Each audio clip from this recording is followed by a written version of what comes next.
Hello all. So as discussed and that's told by some few students to cover this topic blue white screening. So I'm going to cover this. So a picture is represented here. So you can clearly see that few colonies here are blue and few are white. So the motto is to find recombinants versus non-recombinants. Okay. So which colonies contain our gene of interest and which colony do not contains it. So we have to differentiate those colonies or those bacteria which are harboring the plasmid which is having our insert, okay, in to the bacteria which are not having the plasmid with our insert. So to distinguish we do to distinguish between the bacterias between the transformed bacterias or between the bacteria which is having our gene of interest or the plasmid which is carrying our insert in comparison to bacteria which is not having our insert, we do blue white screening. It's one of the method to do this, and there are other methods also. We are going to cover this blue white screening in this topic. So first we have to look into the theory part, and I guess you are well aware of lac operon, and we know that a lac operon is a system where where a multiple genes are controlled through a single promoter. Okay, so in this case, in lac operon, we know that there is a promoter region where operator is there and a repressor usually binds there, and it do not allow RNA polymerase to sit. Thereby, the transcription of structural region of lac operon, where the ZYA gene are there, is it do not occur. But once an inducer is there, a repressor is removed, RNA polymerase can bind to promoter and it lead to transcription of a structural gene of ZYA. I'm going to talk about Z gene. We know that the LAC-Z or the gene of lac operon codes for beta galactosidase, and we know that the beta galactosidase is an enzyme which cleaves lactose. And finally glucose is there in surrounding of bacteria where it can use that glucose for its metabolic to cover the needs of energy. So I guess you are well aware of this lac operon system. Now starting from the top, the first point, this first point, the bacterial lactose converting enzyme beta galactosidase, that beta gal, and its gene LAC-Z. So LAC-Z gene codes for enzyme beta galactosidase, have been studied for many years and are among the most utilized tool in molecular biology. Second line, the LAC-Z product, a polypeptide of 1024 amino acid. So a polypeptide, the protein which is coded through this LAC-Z gene is 1024 amino acid long. Okay, give rise to a functional enzyme after tetramerization and easily detected by chromogenic substrate either in cell lysates or directly on fixed cells in situ. So one monomer. So the point here is that the one monomer is 1024 amino acid, and there are three more. So in total there are four monomers which tetramerize. The first dimer is formed and then they tetramerize. But the whole and sole theory is that there are four monomers which come together and they tetramerize for after which the enzyme beta galactosidase become functional. So one monomer is 1024, into में 4 will be the total number of amino acids which are participating. But if somebody asks you that how long the beta galactosidase protein is, it is 1024 amino acid long and it is a tetramer. And we know that we can easily detect beta galactosidase through the chromogenic substrate, and you have used it, that is XGAL. The tetramerization, third point, is dependent on the presence of N-terminal region spanning the first 50 residues. So we know that when we write the protein sequence, we start from the N-terminal and we end at C-terminal. Okay, so the first 50 residues, which are lying at the N-terminal, the first 50 residues are very important for tetramerization of tetramerization of monomers, so that they can become they can constitute a functional beta galactosidase enzyme. So what I'm trying to say is that if you delete N-terminal region, that is the full length is 1024.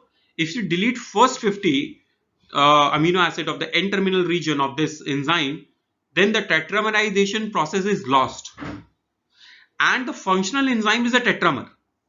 So that means the enzyme is no more functional if you delete the first 50 amino acid. Now, fourth point, the deletion in its N-terminal sequence generates so-called omega peptide that is unable to tetramerize and does not display enzymatic activity. So the part which remained after the deletion of this N-terminal residues will be called as omega peptide. The activity of the omega peptide, now the peptide which left, the peptide which left after the cleaving of the N-terminal residue will be called as omega peptide. Now the activity of the omega peptide can be fully restored. So what I am saying is that the activity that the thing that was lost, that it was not the tetramerization process was lost, so the functionality of the enzyme was lost. Now if you want to restore the functionality of the enzyme, so what it is saying that the activity of the omega peptide can be fully restored either in bacteria or in vitro if a small fragment called alpha peptide corresponding to the intact and terminal portion of beta gal, that this segment, the segment that we that was deleted, the first 50, somewhere the people have mentioned it to till 92 amino acids, somewhere it has been mentioned 145 amino acid. So different experiments have been done. So now what I'm trying to say, that if you restore, if because you have deleted this 50 amino acid, now if from outside, if you give, so from outside if you give this first 50 amino acid, then the activity can be fully restored. So the omega peptide can be complemented by alpha. So the alpha peptide that they are giving from outside, when it will meet the omega peptide, then the enzyme will become functional. Okay. Thus the phenomena is called alpha complementation, and the small N-terminal peptide is called alpha peptide.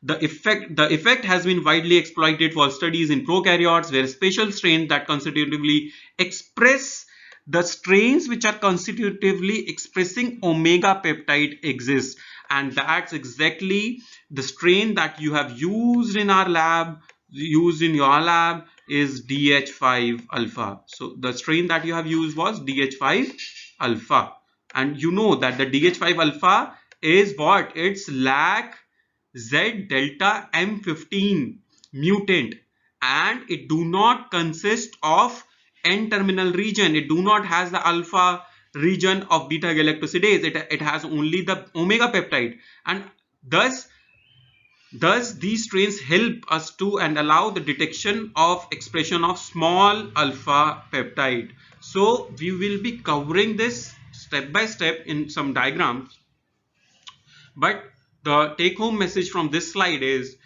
you have to give the deleted N-terminal region, which is the alpha peptide, from outside to the bacterial strain.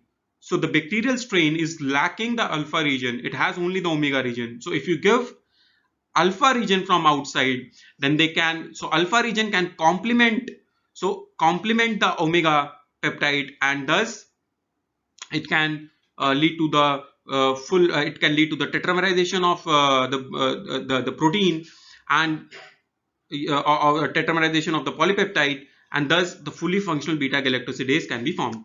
So now you can also compare the complementation thing with your genetics part. It will be a good homework for you. So I guess you can do this, and you can relate this to the genetic complementation that you have learned in your human genetics subject.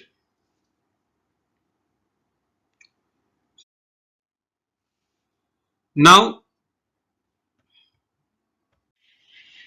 I found this one more paper, uh, which I said that there was a different type of constructs or the alpha peptide region or the amino acids which are present at alpha at the N terminal of this enzyme has been deleted, and people have tested it. So this slide is basically telling that in early studies of beta galactosidase, it was found that the deletion of certain residues near amino terminals such as 23 to 31 or 14 to 11 to 41 cause the tetrameric enzyme to dissociate into inactive dimers.